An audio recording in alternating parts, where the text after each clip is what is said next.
সুদানে নির্মম গণহত্যা চলছে। প্রাণভয়ে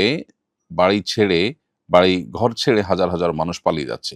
মানবাধিকার সংস্থা কিংবা মুসলিম বিশ্বেরও কোনো কার্যকরী পদক্ষেপ তেমন চোখে পড়েনি। দেশে এত বড় মানবিক বিপর্যয়ে মুসলিম বিশ্বের কি কিছুই করার নেই? আপনি কি মনে করেন? খুবই দুর্ভাগ্যজনক একটি বাস্তবতা। সেটি হলো, আজ আমরা গোটা বিশ্বের মুসলমানরা আমাদের আইডেন্টিটি ক্রাইসিসে ভুগছি। আমরা আমাদের আত্মপরিচয় হারিয়ে ফেলেছি। আমরা নিজেদের পরিচয়কে নির্দিষ্ট ভূখণ্ডের সাথে পরিচিত করিয়েছি এবং ওর মধ্যে সীমাবদ্ধ করে ফেলেছি।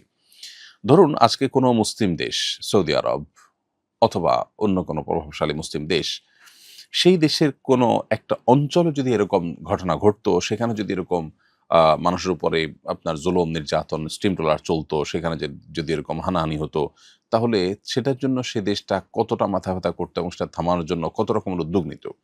কিন্তু আজ জিনিসটা যেহেতু আরেক দেশে ঘটছে, সেজন্য সারা বিশ্বের বিভিন্ন দেশ বা ভূখণ্ড ভিত্তিক জাতীয়তাবাদের যে আপনার চক্কর, এই চক্রের মধ্যে থাকা মুসলমানরা আমরা মনে করছি যে আমরা তো সেফ আছি, এটা তো তারা বিপদগ্রস্ত।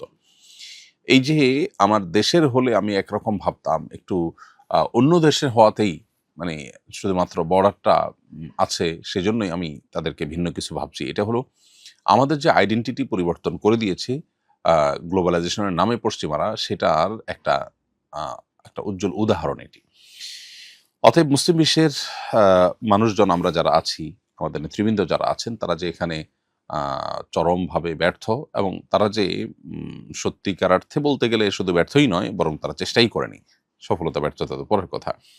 এবং তারা আল্লাহ তাআলার কাছে আসামি, এবং আমরা সবাই আল্লাহ তাআলার কাছে এর জন্য কম বেশি জবাব দিতে হবে এবং প্রশ্নের মুখোমুখি আমরা হব। এর পাশাপাশি আরেকটা বিষয় আমাদের মাথায় রাখতে হবে, সেটি হলো যে সেখানে অর্থাৎ আফ্রিকার দেশগুলোতে কিন্তু আপনার পশ্চিমা বিশ্বের মোড়ল রাষ্ট্রগুলোর প্রচুর পরিমাণ কার্যক্রম আছে। আমরা জানি জাতিসংঘের তরফ থেকে আপনার সেখানে যে শান্তিরক্ষা মিশনের নামে পৃথিবীর বিভিন্ন দেশ থেকে যে সেনাবাহিনী এবং পুলিশ, আইনশৃঙ্খলা রক্ষাকারী বাহিনীর সদস্য এবং অফিসারদেরকে সেখানে নেওয়া হয়।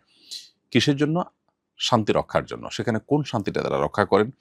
তাদের যে সমস্ত লুটপাট হয়ে থাকে আফ্রিকা থেকে, সেই লুটপাটে যারা বাধা দেয়, তাদের বিরুদ্ধে লড়াই করার মধ্য দিয়ে তারা তথাকথিত শান্তি রক্ষার মিশন পরিচালনা করে থাকেন।